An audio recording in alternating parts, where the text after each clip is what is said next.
Vambora, galera! Esse é o momento, professor, né, professor?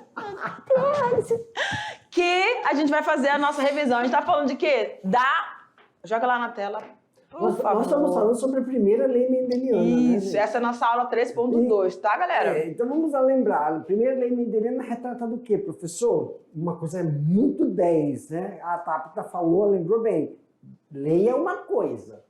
Teoria é outra. Teoria é outra. Lei tem a força da matemática, quer dizer, é um padrão. Eu gosto de falar para E você consegue repetir o seu experimento em várias outras situações. Ele tem um padrão. Essa lei, ela tem um padrão advindo da matemática. Sim. Então o que foi que ele fez, a primeira lei? Fez o experimento com puros. E nessa lei, o experimento do puros, o que foi que ele identificou? Independente do caráter. Independente do caráter. Certo. Vamos falar um caráter aí. Ter câncer é um caráter. Câncer é um caráter. Expressar ou não são os fenômenos. Certo. Câncer, qualquer tipo. Lembrando que para câncer a gente está falando de monohibridismo, tem que ter no mínimo 17 marcadores. Agora, você tem um filho com olho azul, então é cor de olho. Cor, pode ser o quê? Cor clara ou cor escura, são os fenótipos. Certo. Você ser alto ou baixo, gordo ou magro. Quer ser magro, pronto. Mas sabia que Na genética explica? Porque quem é magro, tem o mesomorfo, heteromorfo e endomorfo. Isso simplesmente está na via de Krebs. Se você tem um defeito na via da glicose 6-fosfato desidrogenase, você não engorda nem a pau, Juvenal. Oh, meu pai, por que eu não tive isso? Mas olha aí, ó. Deficiência. É um erro genético. Esse erro é bom? Evolutivamente não. Por quê? Porque em épocas de escassez, você é a primeira a morrer. Era. Agora, se você palmas pra mim, bebê. Se você é gordinho, você não é defeituosa, tudo que você produz, você produz. Eu não sou defeituosa, eu sou gordinha, não sou defeituosa. Você não é defeituosa. Aí, o que acontece? Tudo que tu consome, tu produz em dobro. Para você fazer a energia, para você funcionar, energia fisiológica, e você produz a outra metade para armazenar. Sim. Para períodos de estiagem, você conseguirá tirar. Esse o genético. É porque no ensino médio a gente tem que desmistificar que ser mutado é ruim. Depende. Quem vai falar quando ele fala de ser mutado, galera, é que ocorreu uma mutação. Uma mutação. Isso. Por exemplo, você é recessivo. Depende. Quem vai falar para você que é bom ou não? É você? Não. É quem? É Darwin. O meio vai selecionar. Seleção natural. É ele que seleciona. Todo mundo gostaria de ter um defeito no linfócito CD4.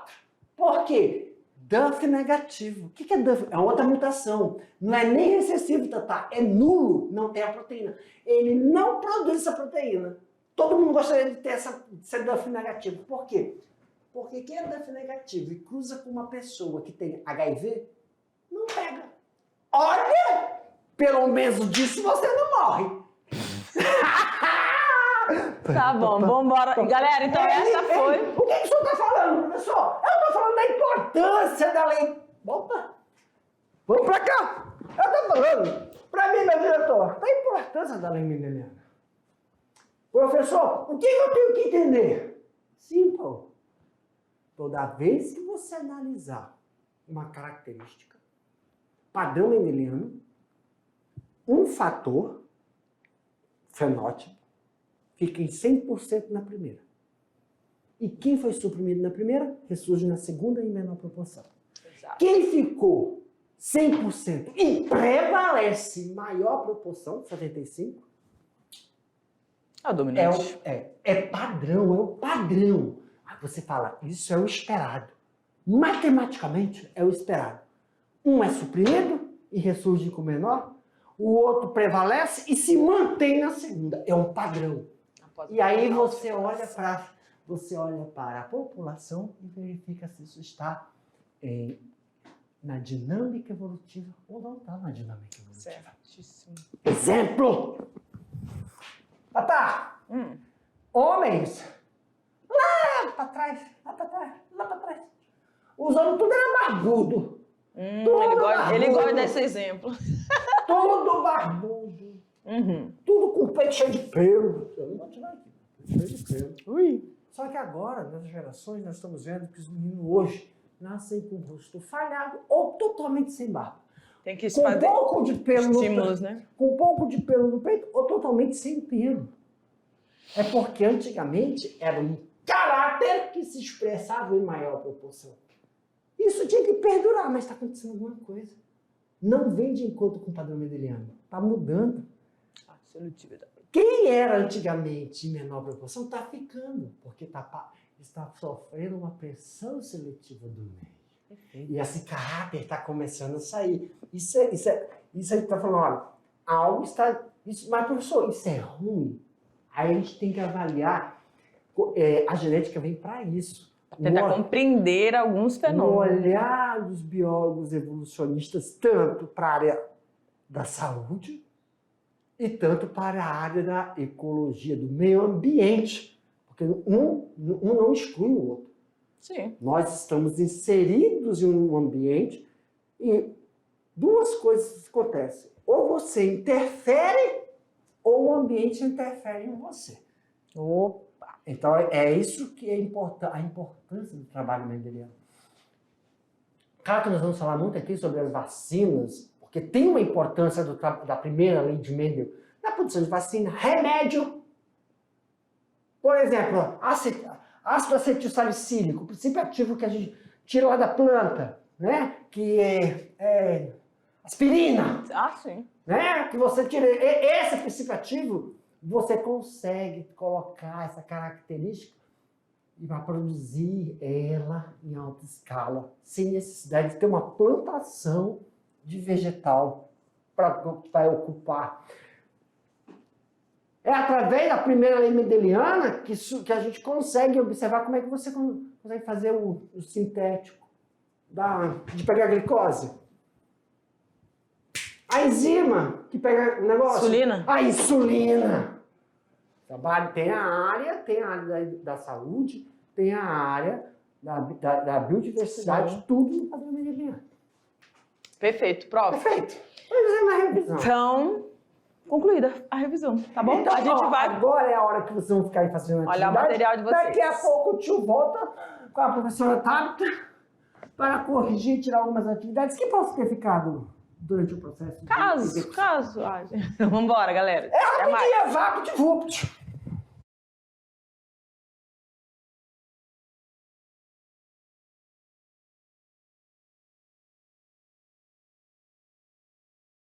Não foi rápido? Nossa, chega, eu tava com o coração Deu tempo nem de apertado. pensar. Não! E ó, galerinha, como é que vai funcionar agora? Simple Present Tense.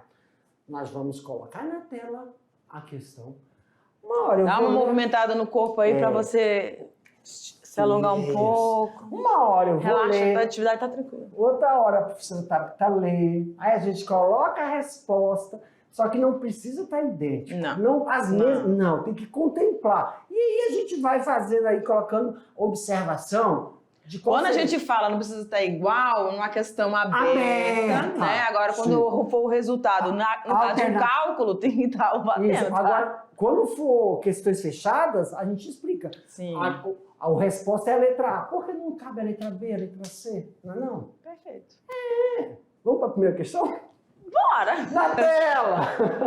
Olha aí, galera. Observe essas imagens bonitinhas, né? Abaixo e responda o que se pede. Ó, chinchila? Não, chinchila não tá aí, não. Não. Chinchila é aquele cinza. Esse é por esse escurinho. Tá. A diz o seguinte: você tem aí o macho, pretinho, e a fêmea branquinha, bonitinha de olho verdinho. Ah, verdinho já, ó. Vermelhinho. Descreva o genótipo. Descreva o genótipo de coelhos puros, sabendo que o macho é dominante e a fêmea é recessiva. Na B, isso aqui é para você se familiarizar com esses conceitos que nós passamos em relação à primeira lei, que é a lei do monohibridismo do Mendel, tá? B. Esquematize os genótipos dos descendentes apenas da geração F1. Lembra que a gente frisou bastante nessa primeira geração? Sim. O que eu vou ter mesmo? 100%. De quê? Daquela característica que tiver maior proporção, né? E aí tem um caractere recessivo, mas ele vai estar ali suprimido, né? Gostei dessa expressão, suprimido. Vamos lá, então. Aí você pegou os coelhinhos lá. Por que eu tô colocando o preto aqui? Eu poderia usar o branco, né? O B, que seria aquele que seria suprimido. Mas, enfim. A gente colocou aqui preto, pesão, pesão e pezinho, pezinho, tá? Porque na questão você tem, olha lá, a fêmea recessiva e o macho dominante, tá bom? Vamos embora. Então, você vai ter gametas. O macho só vai produzir gametas P. A fêmea somente Pzinho, ok? E aí, você faz esses cruzamentos. Então, você vai ter 100% de indivíduos nessa primeira geração, de indivíduos com a cor da pelagem preta, ou cinza escuro, né, que seja.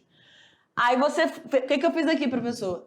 Professora, eu peguei esses gametas e cruzei. Então, eu vou ter pesão, pezinho, pesão, ou seja, indivíduos, todos aqui na geração F1, todos heterozigotos, porque eles surgiram daquele cruzamento, exatamente como o Mendel esperou e constatou, puros. Perfeito? É isso. Podemos passar para 2, professor? The question 2. Em uma determinada raça de cachorros, a pelagem marrom uniforme é condicionada por um gene dominante M. E a pelagem branca uniforme, pelo seu alelo recessivo M. Sim. O cruzamento de cachorros marrons, ambos heterozigotos, originará quais resultados?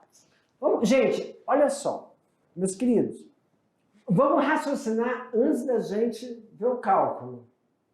Heterozigoto significa o quê? Que eu vou ter um alelo maiúsculo e um alelo minúsculo do macho, um alelo maiúsculo e um alelo minúsculo da fêmea. Toda vez que isso acontecer, eu tenho 75% de branco e 25%, né? Então, também de acordo com o padrão mendeliano. Perfeito. Vamos ver se vai dar certo? Vamos. É pra você. Aí, ó.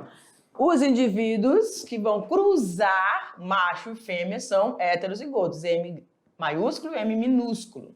E aí a gente vai fazer o quê? Pegar esses gametas. Quer dizer que esse indivíduo aqui, que é o macho, e essa fêmea, sempre. Ele só produzem tipo de gameta. Dois tipos de gametas. Vamos logo deixar uma coisa bem clara. Gente, sempre o macho vai estar desse lado. Sempre. É convencional, tá? E a fêmea vai estar desse lado aqui. Sempre. Nossa. Não muda, tá? E assim, tu sabe a história? Tu lembra da história? Não, sabe você. Vamos lá. Vamos lembrar a história do símbolo? O símbolo é muito 10. Sim. O símbolo aí, esse símbolo do negócio redondo, com um garfinho assim, é porque, na época, o homem tinha o escudo e a lança para proteger. O homem protege a fêmea. É isso. É o escudo, redondo é o escudo. E ali é o espelhinho da mulher. Espelhinho. Nossa. Linda, gente, formosa. Vamos lá, galera. Quem é que passa... Uma mulher que passa por um espelho e não volta. Não dá uma olhadinha. Ainda dá aquela olhada de trás assim, né? Tá tudo certo, tá tudo alinhado, vambora. Tu bateu na... Tá molhado aqui. Oh, Jesus. Bora. Oi, Mzão. Mzão com Mzão. Mzão com quem? Com o Mzinho de lá. Eu tô fazendo o quê, professora? Eu tô cruzando os gametinhos, tá bom? Agora eu vou pegar o M com o primeiro lá, para gerar o Mzão, Mzinho e o Mzinho. Então eu pego e faço o cruzamento desses gametas. O que é que eu vou obter? Exatamente como o professor Jefferson colocou. 75% aqui, ó, de indivíduos com a cor marrom, né? E, eita, coisa horrível. E apenas 25% aqui da cor recessiva. Perfeito? Perfeito. É só para você se familiarizar. Quase que não sai, hein, professor? Para que você consiga obter esses cruzamentos, fazer esses cruzamentos. Se você fez esse cruzamento rapidinho, então tá indo no caminho certo. Tudo bem? Vamos lá, então. Tá aí, beleza, vamos lá. The question 3.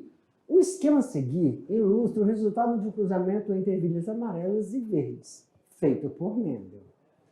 A geração P era de ervilhas puras. A geração F foi obtida pela autofecundação da geração F1. Ok. O Aí mesmo vamos passo. analisar, o que está escrito é o que está na tabela, gente. Isso aqui são os parentais, que a gente chama de parental hoje, mas na verdade é de puro. Uhum. Amarelo é uma... Deixa eu ir. Aqui é o macho, aqui é a fêmea, e aqui 100% descendentes, F1. Ocorreu uma autofecundação de descendentes que deu essa proporção aqui. Uma quantidade de amarelo e uma quantidade de verde. Perfeito. Resposta Responda. à questão. Agora que vem a questão. Identifique o genótipo das ervilhas, identificar o percentual de homozigotos dominantes e recessivos e de heterozigotos na geração F2. Você vai fazer aquela representação que você novo. já sabe, Aí, tá? por exemplo, a gente pode riscar? Uhum. Então, olha só. Gente, padrão mendeliano. Aí a resposta. Por exemplo, se nós sabemos... Se são puros, é isso? Usa o... É, porque não... na verdade, é assim, né? Certo, prof. Aí amarelo... Gente, eu não sei fazer esse Vzinho. Como assim? Eu não consigo fazer esse Vzinho, mas vai embora. Aí tem gameta. Gameta maiúsculo, gameta maiúsculo, gameta minúsculo, gameta minúsculo. Querendo ou não, vai ficar um assim e um assim, 100%. F1. Aí, por exemplo, se eu cruzar, né? Vou fazer assim, ó, autofecundação, é a mesma coisa eu pegar e cruzar ele com outro heterozigoto. Uhum. Então, esse com esse, fica assim. Vezão. Esse com esse, Vezão. fica assim. Esse. E Pode, condicionar sempre o maiúsculo e o minúsculo. na frente. Só questão de Padronização. É. Aí, como você quer 100%, galera? 100%. A gente faz a questão assim, ó. E amarelo, eu tô falando desse aqui primeiro. Amarelo, um amarelo puro, vezes 100, dividido por 4 vezes. Então, aqui é 25. 25% ou 1/4 de ser puro, 50% ou meio de ser heterozigoto e 25% verde. Logo, que nós temos aqui, ó, 75% e continua 25%. Lembrando que esses dois aqui, esse e esse, eles são heterozigotos. E aí você tem que lembrar o seguinte, ele fez isso com todas aqueles 7 caracteres, onde cada caractere tinha 2, e aí foi quando ele fez esses cruzamentos, realizou todos esses cruzamentos, e cada uma dessas características, você tinha aí essa proporção aí de dominâncias e recessividades. Vamos embora, questão 4. Para descobrir se uma planta que produz ervilhas amarelas, característica dominante, é homozigota ou heterozigota, quanto ao par de alelos que condiciona esse caráter, devemos fazer o seu cruzamento com outra que produza o quê? Ervilhas amarelas ou uma planta que produza ervilhas verdes.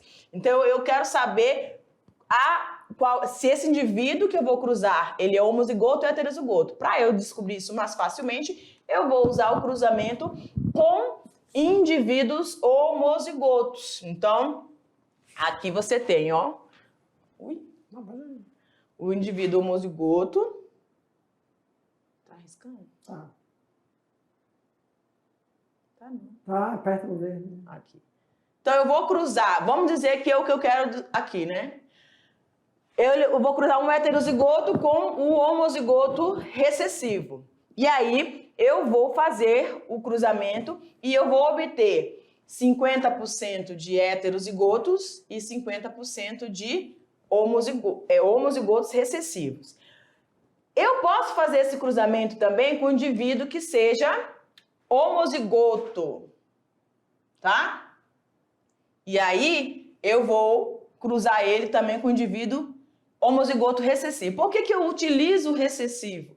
Porque é como se eu tivesse assim, com a recessividade eu vou descobrir se ele pode ser hétero ou homozigoto e aparecer essa frequência, ou em que proporção que vai aparecer essa frequência dos heterozigotos amarelos, tá? E aí a gente faz o cruzamento novamente, obtendo aí os 100% de indivíduo. Todos vão ser, se for cruzar um homozigoto dominante com um homozigoto recessivo, obviamente que eu só vou ter a formação de gametas azão-azinho, formando 100% de indivíduos heterozigotos. Tudo bem? Então a resposta ficou aí, ó. Como a planta que produz ervilhas verdes, né? Porque se a ervilha for homozigota, produzirá ervilhas amarelas, que é o caso, primeiro caso aqui.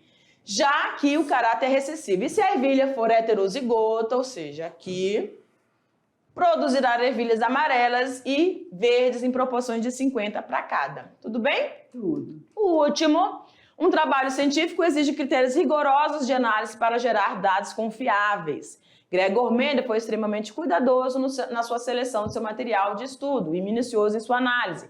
Qual alternativa faz correlação com o texto na formulação da primeira lei mendeliana? Então a gente tem aí, ó. Utilizou o mesmo material de pesquisa dos seus antecessores? Não. Deixou de testar sua hipótese em novos experimentos? Fez uso da matemática para analisar todas essas informações? Executou os experimentos sem rigor científico? Ou escolheu um material de pesquisa sem pré-seleção? Obviamente que você vai marcar a letra C, né? Fez uso da matemática, ou seja, usou a estatística para chegar aos resultados e às proporções que ele obteve, as suas gerações dominantes, excessivas e assim por diante. Vem cá! E a gente vai se despedindo aqui. Pessoal, muito obrigado pela participação de vocês. Estamos aguardando aí o contato aí, ó. Manda as fotos das atividades que vocês estão realizando em sala, ok? Um abraço, um beijo e até a próxima.